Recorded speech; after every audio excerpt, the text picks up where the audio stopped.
Bonjour, bonsoir bien-aimés dans le Seigneur. J'aime ce que la Bible me dit en Jonas 2. Le Seigneur envoie un grand poisson pour avaler Jonas. Jonas reste dans le ventre du poisson 3 jours et 3 nuits. Dans le ventre du poisson, il prie le Seigneur son Dieu. La Bible pouvait nous le dire à la suite du verset. C'est par la repentance que la direction de Jonas a changé dans la digestion du poisson. Alors le Seigneur donne cet ordre au poisson. Rejette Jonas sur la terre et aussitôt le poisson obéit. Bien-aimé, la parole de Dieu c'est la seule terre solide sur laquelle nous pouvons nous tenir. C'est pour cela Jonas a pu sortir du ventre du poisson. Bien-aimé, il y a certaines souffrances que tu vis dans la vie. Bien-aimé, ce n'est pas parce que tu as péché. Car Jonas n'avait pas péché. Mais Jonas avait désobéi à l'appel de Dieu qui était sur sa vie. Bien-aimé, il y a certaines choses que tu vas avoir sur cette terre. Ça dépend, bien-aimé, de ton obéissance et de ta relation avec Dieu. Jonas était loin de Dieu. C'est pour cela qu'il était dans le ventre du poisson. Il y a certaines choses, bien-aimé, que tu veux avoir. Dieu ne te donne pas. Non pas parce qu'il est méchant. Non pas parce qu'il n'est pas gentil.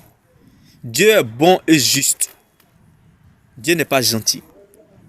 Ce que tu veux avoir te conduira en enfer. Pourtant, Dieu ne veut pas te perdre.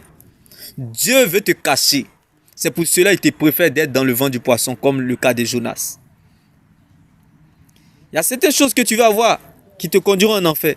Pourtant, Dieu ne veut pas te perdre. Dieu veut te garder auprès de lui. Dieu ne veut pas te perdre. Dieu veut te cacher. Dieu veut te protéger. Dieu veut prendre soin de toi. C'est pour cela qu'il te préfère d'être dans cette situation. Dieu te préfère dans cette situation. Comme l'histoire de Jonas dans le ventre du poisson. Oui, bien-aimé. Le problème est au niveau de ton cœur. Le problème se situe au niveau de ton cœur. Est-ce que ton cœur est suffisamment prêt à affronter ce qui arrivera lorsque Dieu t'aura déjà exaucé? Comme la sortie de Jonas. Parce que avant que Jonas ne rentre dans le ventre du poisson, Jonas avait désobéi à Dieu. Jonas n'avait pas péché. Il avait désobéi à la voix de Dieu. L'appel de Dieu qui était sur sa vie, Jonas a refusé. Donc bien aimé, sache que Dieu n'appelle pas les qualifiés, il qualifie ceux qu'il appelle. Dieu ne choisit pas les appelés, mais il appelle ceux qu'il a choisis. Alors sache que bien aimé, lorsque ta souffrance est liée aux choses terrestres, Dieu te bipe, Dieu ne t'a pas encore appelé. Mais lorsque ta souffrance est liée à l'obéissance de la parole de Dieu, c'est là que Dieu t'appelle. Comme il a appelé Jonas dans le ventre du poisson. Lorsque Jonas est sorti du ventre du poisson, il a commencé à marcher dans la volonté de Dieu. Il a commencé à marcher dans les principes, dans les voies de Dieu. Jonas a commencé, bien aimé, à faire ce que Dieu lui demandait, ce que le ciel attendait de lui. Bien aimé, il y a certaines choses que tu ne pourras jamais avoir dans ta vie. Parce que tu ne marches pas en fonction de ce que Dieu attend de toi. Jonas est sorti du ventre du poisson parce qu'il a décidé, il a pris une décision de commencer à marcher dans les voies de Dieu. Ce que le ciel attendait de lui, il était prêt à obéir à ça. Bien aimé, celui qui obéit à Dieu ne sera jamais perdant dans la vie. Donc bien aimé, souvent certaines souffrances dans notre vie ne viennent pas parce que tu as péché. Car dans la Bible, il y avait un aveugle de naissance. Jésus a dit ce n'est pas à cause de ses péchés, ce n'est pas à cause des péchés de ses parents. Ce n'est pas parce qu'il est dans une fausse église, ce n'est pas parce qu'il est un faux pasteur. Mais c'était pour qu'on lui tous puisse voir ce que Dieu est capable de faire. Dieu t'attend à quelque part. C'est pour cela que tu souffres, bien-aimé. Tu ne souffres pas parce que tu es maudit. Tu souffres parce que tu es béni. C'est Dieu même qui a choisi lui-même son propre poisson pour manger Jonas. Bien-aimé, Dieu avait prévu lui-même son poisson. Donc ça veut dire le problème que tu as là, c'est parce que tu es la solution de ce problème. Lorsque le poisson a mangé Jonas, Jonas pensait qu'il devait chercher une solution. Pourtant, il était lui-même la solution de ce problème. La Bible pouvait nous le dire, c'est par la repentance que la direction de Jonas a changé dans la digestion du poisson. Donc bien aimé, les problèmes ne viennent pas pour te faire du mal. Dieu n'est pas un aveugle ou un gaou.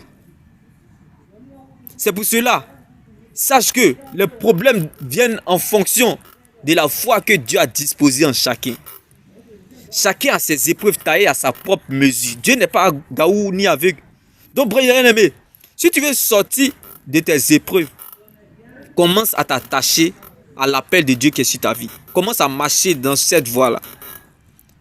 Même si c'est la croix, ça ne te plaît pas. Mais prends le temps de bénir le Seigneur. Accepte ce chemin-là de la croix, de l'opprobre, du déshonneur. Car ta fin finira glorieuse. Bien-aimé, ce que Dieu cherche et veut bâtir en toi a plus de valeur que ce qu'il veut te donner.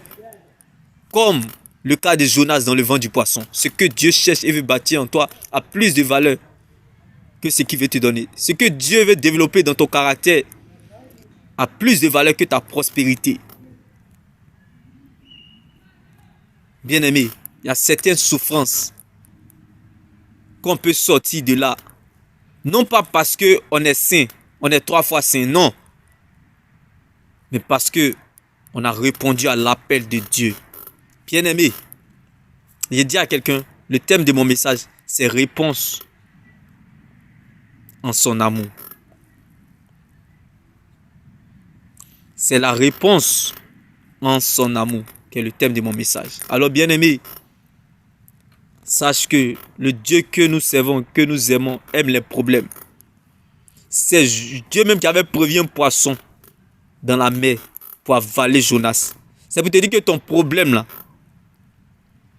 ne vient pas pour te faire du mal. Le problème que tu as, c'est parce que tu es la solution comme Jonas. Jonas ne savait pas qu'il était la solution. Bien-aimé, ta souffrance n'est pas liée à ton péché. C'est pas parce que tu as péché que tu souffres. C'est pas parce que tu es dans le péché que Dieu ne débloque pas une situation. Non, bien-aimé, il y avait des gens dans la Bible qui étaient 3 fois saints, ont vécu 18 ans comme la femme au dos courbé, sans résultat. Donc, bien-aimé, souvent, le déblocage de ta situation, ou ta réussite, ou ton succès, ou une grande opportunité, dépend, bien-aimé, de ton obéissance en fonction de l'appel de Dieu qui est sur ta vie. Bien-aimé, n'oublie surtout jamais, quand Dieu emmène un problème dans ta vie, comme Jonas dans le ventre du poisson, c'est parce que tu es la solution. Réponds à son appel. N'oublie surtout pas, quand ta souffrance est liée aux choses terrestres, Dieu te bip, il t'a pas encore appelé. Mais lorsque ta souffrance est liée à l'obéissance de la parole de Dieu, Dieu t'a bipé, comme Jonas dans le ventre du poisson. Tu ne sais pas ce que tu veux, c'est l'Éternel qui te manque, comme Jonas dans le ventre du poisson. Oui, bien-aimé. Parfois, tu ressens un grand vide. Ne continue pas à chercher. Va au pied du Seigneur, comme Jonas dans le ventre du poisson. Dieu occasionne des souffrances dans nos vies, non pas parce qu'on a péché, non pas parce qu'on est dans le péché. Mais si tu es 3 fois saint, Jonas, il était 3 fois saint, mais il était dans le ventre du poisson. Parce qu'il avait désobéi à Dieu. Bien aimé, il y a une différence entre pécher et marcher dans l'appel de Dieu. Bien aimé, il y a certaines choses que tu vas avoir dans ta vie, ça dépend, sont en relation, pas ça dépend seulement, mais sont en relation avec ton appel, avec l'appel de Dieu qui est sur ta vie. Il y a certaines choses qui sont à toi, qui t'appartiennent, que la terre n'aura pas d'autre choix que de collaborer avec toi pour ton propre succès, pour ta propre réussite, à cause de ton appel, à cause de l'appel de Dieu qui est sur ta vie. Donc bien aimé, si tu désobéis, si tu ne réponds pas à l'appel de Dieu qui est sur ta vie, bien aimé, tu vas rester dans le ventre du poisson toute ta vie, comme le cas de Jonas. Conseil ne conseille pas, mais conséquence conseille.